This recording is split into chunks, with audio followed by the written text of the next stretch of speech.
दोपहर 1 बजे के बुलेटिन में कौन कौन सी बड़ी खबरें आप देखने जा रहे हैं। अब सबसे पहले आप ये जान लीजिए, क्योंकि देश में कोरोना बेलगाम हो गया है। 24 घंटे के अंदर 1,26,000 केसेस सामने आए हैं। 685 की मौत हो गई है। कोरोना पर प्रधानमंत्री नरेंद्र मोदी मंथन करने वाले हैं। आज शाम ठीक 6 बजे प्रधानमंत्री बाकी प्रदेशों के मुख्यमंत्रियों के साथ में बैठक करेंगे और इसमें प्रधानमंत्री अलग अलग राज्यों में कोरोना का मीटर क्या है, कोरोना को लेकर के किस तरह के हालात हैं और कोरोना के खिलाफ यहाँ लड़ाई में क्या क्या कदम उठाए जा रहे हैं शासन की तरफ से, प्रशासन की तरफ से, गांव की रिपोर्ट क्या है, शहर की रिपोर्ट क्या है, ये सब कुछ आज शाम 6 बजे की मीटिंग में बताया जाएगा प्रधानमंत्री को। लेकिन हाँ, चौथे दौर का जो पश्चिम बंगाल का चुनाव है और अगला जो दौर है 44 सीटों पर चुनाव होने वाला है, लेकिन उससे ठीक पहले आज शाम 5 बजे चुनाव प्रचार थम जाएगा। लेकिन उससे पहले चुनाव आयोग का नोटिस जो मुख्यमंत्री ममता बनर्जी को भेजा गया है, इसका जवाब देना है कि आखिरकार क्यों हिंदू मुसलमान के नाम पर उन्होंने बयान दिया था, और यह पूछा जाएगा कि आपने ये क्यों कहा।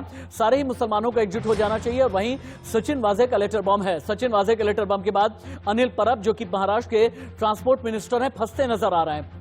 इस चिट्ठी के बाद में अजित पवार पर भी कई सवाल खड़े हो रहे हैं। शरद पवार पर भी निशाना साधा गया है। सचिन वाजे की ये चिट्ठी कितनों के लिए परेशानी का सबब बनेगी? अनिल देशमुख के बाद क्या अनिल परब की भी कुर्सी जाने वाली है, या फिर कहीं ऐसा तो नहीं कि अनिल परब का ये कहना है कि उनके खिलाफ षड्यंत्र किया जा रहा है? तो सचिन वाजे की खबर से करते हैं शुरुआत। सचिन वाजे पर बहुत बड़ी खबर। सचिन वाजे ने की सीने में दर्द की शिकायत। एनआईए सचिन वाजे को अस्पताल लेकर के गई है। अभी की यह बड़ी खबर है, यानी सचिन वाजे ने सीने में दर्द की शिकायत की है और सचिन वाजे को लेकर एनआईए हॉस्पिटल गई है।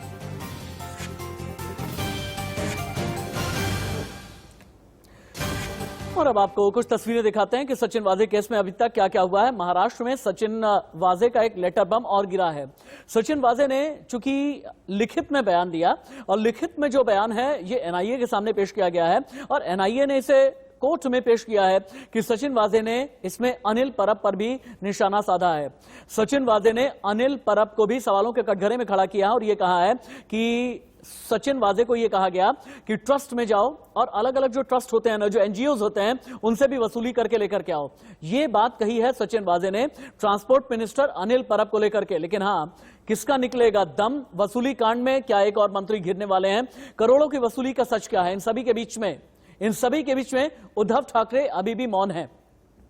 वसूली कांड के कितने सबूत मिले हैं आपको हम अपने इन्वेस्टिगेशन स्टूडियो में लेकर के चलते हैं।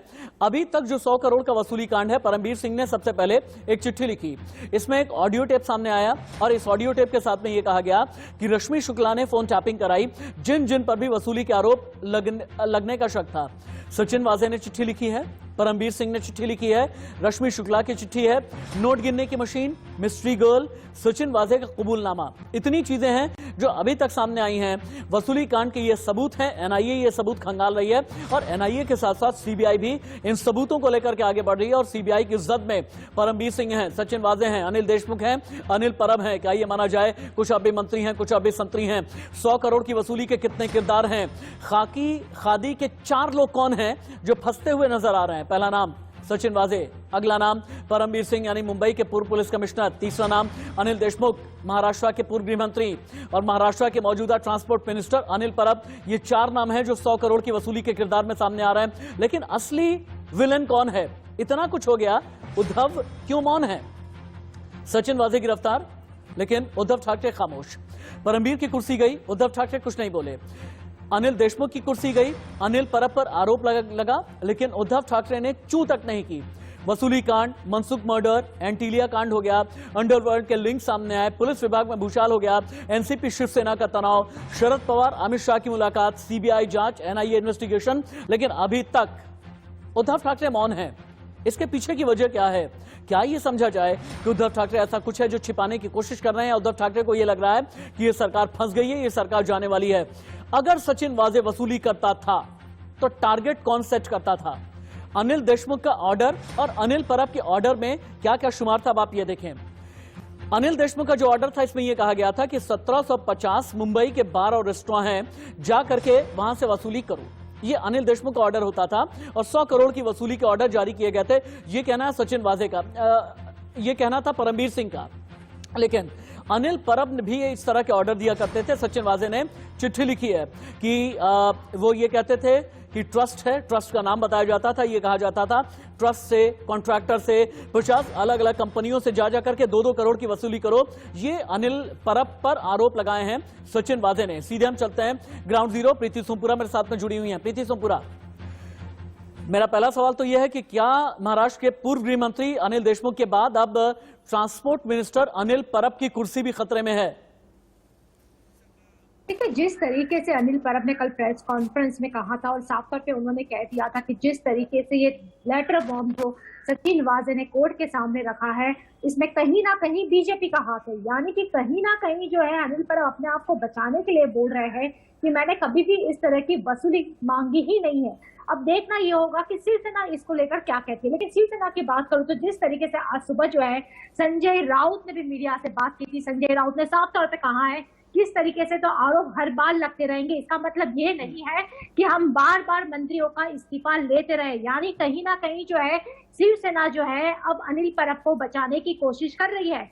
आज जिस तरीके का बयान जो दिया है संजय राउत ने, इससे साफ लग रहा है कि शिवसेना जो है पूरी तरीके से अनिल परब को इस मामले में बचाएगी। दूसरा मुझे ये बताइएगा कि सीबीआई जांच और एनआईए की जांच, अलग अलग केसेस में सीबीआई जांच, वसूली कांड में एनआईए की जांच, एंटीलिया मनसुख हिरेन मर्डर केस में कहां तक पहुंची है, मुझे ये बताइए। और साथ ही साथ ऐसी भी खबरें आ रही हैं कि सचिन वाजे बार बार ये कह रहा है, क्योंकि सचिन वाजे को ये लगने लगा है कि अब ट्रैप हो गया है सीबीआई के जरिए, एनआईए के जरिए अपनी सेहत का हवाला दे रहा है। कभी कहता है सीने में दर्द की शिकायत है, कभी बीपी की शिकायत बताता है, कभी ये कहता है कि डायबिटीज का मरीज है। क्या हथकंडे के तौर पर अपनी सेहत का इस्तेमाल कर रहा है सचिन वाजे? ठीक है, अगर बात करें एनआईए की तो एनआईए ने जो है कल ही 3 घंटे तक जो है परमवीर सिंह का बयान दर्ज किया है। बाद में प्रदीप शर्मा जो एनकाउंटर स्पेशलिस्ट रहे हैं और वीआरएस लेकर जो है वो खुद शिवसेना की टिकट से नालासोपारा से विधानसभा चुनाव लड़े थे, लेकिन वो चुनाव हार गए थे। उनको भी इस मामले में बुलाया था। प्रदीप शर्मा को रात को 8:30 बजे तक उनकी पूछताछ चल रही थी, उसके बाद उनको छोड़ दिया गया है। तो ये दोनों के जो बयान है काफी अहम है एनआईए के लिए। वहीं दूसरी अगर सीबीआई की बात करें तो सीबीआई ने जयश्री पाटिल का जो बयान है वो कल ही दर्ज कर दिया है।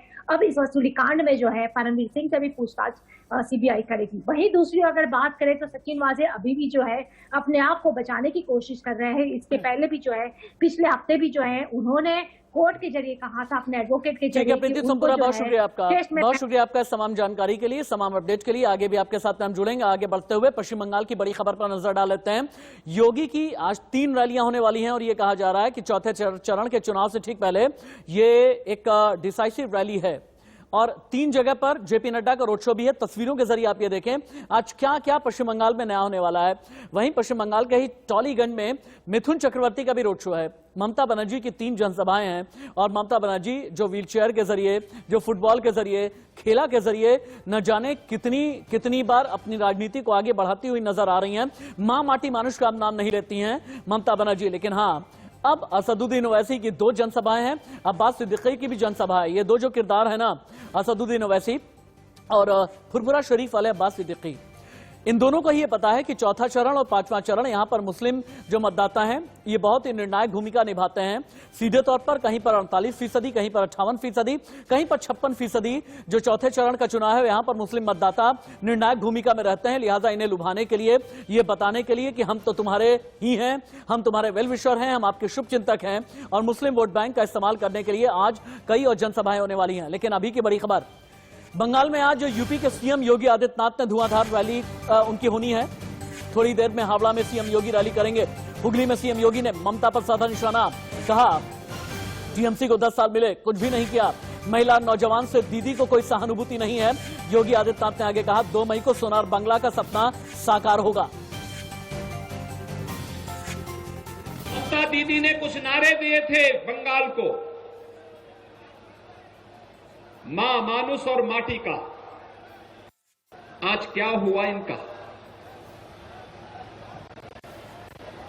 हम यही पूछने के लिए आए हैं ममता दीदी से। बंगाल की बहन और बेटियां बंगाल की मां रही है, समाज सुधारकों की रही है, देश को एक नया संदेश देने वाली धरती रही है। आज वहां पे हताशा और निराशा क्यों है? जहां के नौजवानों ने देश की स्वाधीनता के लिए बढ़ चढ़ करके भाग लिया हो, वहां का नौजवान रोजी और रोजगार के लिए प्लान करने के लिए क्यों मजबूर है? ठीक है, चलिए आगे बढ़ते हैं और आपको लेकर के चलते हैं पश्चिम बंगाल के अलीपुरद्वार। और अलीपुरद्वार में दरअसल जेपी नड्डा का रोड शो चल रहा है। जो तस्वीरें अभी आप देख पा रहे हैं, ये भारतीय जनता पार्टी के राष्ट्रीय अध्यक्ष जेपी नड्डा के रोड शो की तस्वीरें आप देख पा रहे हैं। हालांकि आप तस्वीरें देखें, इसमें आप ये भी देखें कि सामाजिक दूरी यानी सोशल डिस्टेंसिंग की, वो चाहे कोई भी नेता हो, चाहे बीजेपी के हो, चाहे टीएमसी के हो, चाहे फुरपुरा शरीफ वाले अब्बास सिद्दीकी के, कहीं पर भी सामाजिक दूरी का पालन नहीं किया जा रहा है। लेकिन हाँ, चौथे चरण के रण से ठीक पहले ये पश्चिम बंगाल का अलीपुरद्वार है। पश्चिम बंगाल के अलीपुरद्वार के मुद्दे क्या हैं, आगे हम आपको ये भी बताएंगे और दिखाएंगे। लेकिन चौथे चरण के लिए आज चुनाव प्रचार थमने वाला है।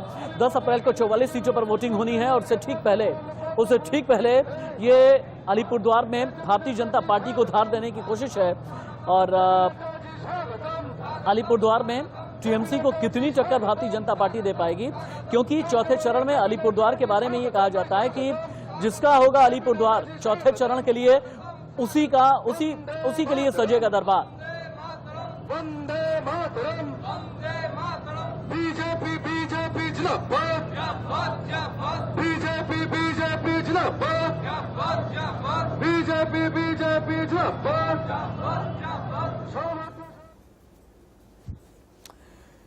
और आगे बढ़ते हुए आपको एक अजीब सी तस्वीर दिखाते हैं। यूपी के प्रतापगढ़ के रानीगंज से बीजेपी के विधायक है, नाम है धीरज ओझा। डीएम ऑफिस के बाहर पहुंचे, सड़क पर लेट गए, हंगामा किया। बीजेपी विधायक ने कहा कि भैया एसपी आकाश तोमर ने पिटाई की है। वहीं एसपी की दलील है, विधायक डीएम आवास पर धरने पर बैठे थे, उन्हें खत्म करने की अपील की गई कि धरना खत्म कर दो, और उल्टा ही विधायक जी धक्का मुक्की करने लगे। तस्वीरें देखिए। जिसके बाद जिला मजिस्ट्रेट ऑफिस में हालात इतने बिगड़ गए कि एसपी आकाश तोमर और रानीगंज विधानसभा सीट से बीजेपी विधायक अभय कुमार और धीरज ओझा आपस में उलझ पड़े और बात मरने मारने पर आ गई।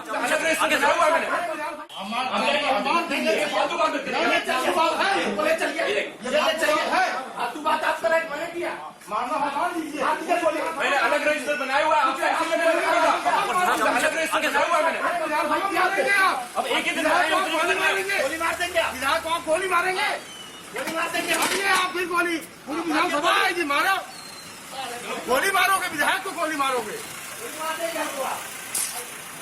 अगर मारना हो तो आओ, तो आओ, हमको लोग दिया था, अब एक ही दिन। एसपी आकाश तोमर तो वहां से अपनी बात कहते हुए निकल गए, लेकिन इसके बाद बीजेपी विधायक नौटंकी पर उतर आए और फटे कुर्ते के साथ सड़क पर लेटकर प्रदर्शन करते हुए कहने लगे कि एसपी ने उन्हें जमकर पीटा है। यहाँ का पुलिस अधीक्षक कप्तान ने मुझको बहुत मारा, कप्तान ने मार दिया मुझको, ये प्रतापगढ़ पुलिस अधीक्षक ने मारा मुझको बहुत मारा, मोरा फाड़ डाल दिया, मुझको मार दिया कप्तान ने, मैंने कोई गलती नहीं किया है, मुझको कप्तान मरवा रहा है यहाँ का पुलिस अधीक्षक, ये बहुत खतरनाक आदमी आ गया है। इस हंगामे से पहले मतदाता सूची में अनियमितता का आरोप लगाकर विधायक धीरज ओझा कार्यकर्ताओं के साथ डीएम चैम्बर में धरने पर बैठे हुए थे। लेकिन तब भी उस मुंशी के ऊपर कार्रवाई नहीं करते सीओ। एसपी और डीएम के आने से पहले अंदर करीब 15 मिनट तक हाई वोल्टेज ड्रामा चला। मैं अपनी सरकार के खिलाफ भेज बैठा हूँ, पूरा रानीगंज पलट दूंगा, प्रशासन के खिलाफ, मैं अपनी सरकार के खिलाफ भेज बैठा हूँ, मैं प्रशासन सरकार तो कहीं नहीं काम, मैं बात कर लिया हूँ अध्यक्ष से, मैं सबसे बात करके बैठा हूँ, मैं अपने संगठन में बात करके बैठता हूँ, मैं ईमानदार आदमी हूँ, मेरे ऊपर कार्रवाई का गलत किया हूँ, एडीएम साहब करो, मैं घर कब्जा किया हूँ, कार्रवाई करिए, मैं भूमि कब्जा किया हूँ, कार्रवाई करिए, मैंने कभी अपराध किया हो, कार्रवाई आप करिए। हालांकि इस दौरान वहां मौजूद प्रशासनिक अधिकारियों ने उन्हें समझाने की खूब कोशिश की, लेकिन विधायक जी नहीं माने। इसके बाद जब एसपी से उनकी नोकझोंक हुई तो बीजेपी विधायक फटे कपड़ों में बाहर आकर हंगामा करने लगे। मुझको बहुत मारा, मोरा फाड़ डाल दिया, कप्तान ने मुझको बहुत मारा, कप्तान ने मार दिया मुझको, ये प्रतापगढ़ पुलिस अधीक्षक ने मारा मुझको बहुत मारा, मोरा फाड़ डाल दिया, मुझको मार दिया कप्तान ने, मैंने कोई गलती नहीं किया है, मुझको कप्तान मरवा रहा है यहाँ का पुलिस अधीक्षक, ये बहुत खतरनाक आदमी आ गया है। प्रतापगढ़ एसपी ने कहा कि विधायक डीएम आवास पर वोटर लिस्ट में गड़बड़ी का आरोप लगाकर धरने पर बैठे थे, लेकिन उन्हें जब समझाने का प्रयास किया गया तो उन्होंने कार्यकर्ताओं के साथ मिलकर बदसलूकी की और फिर मारपीट के झूठे आरोप लगाने लगे। मैं इसको सही बात कर रहा हूँ, कप्तान कह रहा गोली मार देंगे, उधर बीजेपी विधायक का आरोप है कि कुछ ऐसे लोग हैं जिनके खिलाफ गुंडा एक्ट सहित कई मुकदमे हैं, फिर भी डीएम एसपी ने पंचायत चुनाव को लेकर कोई कार्रवाई नहीं की। योगी जी की सरकार गुंडा को कार्रवाई कर रही गुंडों के ऊपर, लेकिन यहाँ का प्रशासन गुंडों के ऊपर परिचय दे रहा है। जैसे हमारे यहाँ 38-38 मुकदमे दोनों लोग ऊपर लगे हैं और पूरा असलाह लेके चल रहे हैं, गुंडाई कर रहे हैं, लेकिन उनके ऊपर प्रशासन जो अवैध असलाह भी लेके चलते हैं, उनका पारिवारिक पृष्ठभूमि 2015 उन्होंने जीप काट लिया था, चुनाव जो लड़ रहे थे, लेकिन तब भी प्रशासन लोगों ने गुंडा एक्ट तो लगाया है, लेकिन डीएम साहब ने उनको जिला बदल नहीं किया। ऐसे ही योगेश योगी को भी जिला बदल नहीं किया गया। चलिए, आपने ये देखा कि यूपी के एक विधायक हैं, आखिरकार क्यों कुर्ता फाड़ करके चिल्लाने लगे और कुर्ता फाड़ करके ये कहने लगे कि एसपी और डीएम तो मेरे पीछे पड़े हुए हैं। लेकिन फिर से पश्चिम बंगाल लेकर के चलते हैं आपको। बीजेपी के राष्ट्रीय अध्यक्ष जेपी नड्डा का रोड शो देखिए आप। अलीपुरद्वार की ये तस्वीरें आप देख पा रहे हैं। अलीपुरद्वार में टीएमसी पर स्मृति ईरानी ने कुछ दिन पहले तंज कसा था, आपको याद होगा, कि कहा था कि बंगाल में टीएमसी का खेला शेष और बीजेपी आ रही है। जेपी नड्डा कुछ कह रहे हैं, एक बार सुनते हैं। भारतीय जनता पार्टी अलीपुरद्वार विधानसभा केंद्र प्रार्थी हिसाবে প্রত্যেককে নমস্কার चलिए, यहाँ रुकेंगे एक छोटे से ब्रेक के लिए, कहीं मत जाइएगा, बस थोड़ा सा इंतजार के बाद खबरें जारी हैं।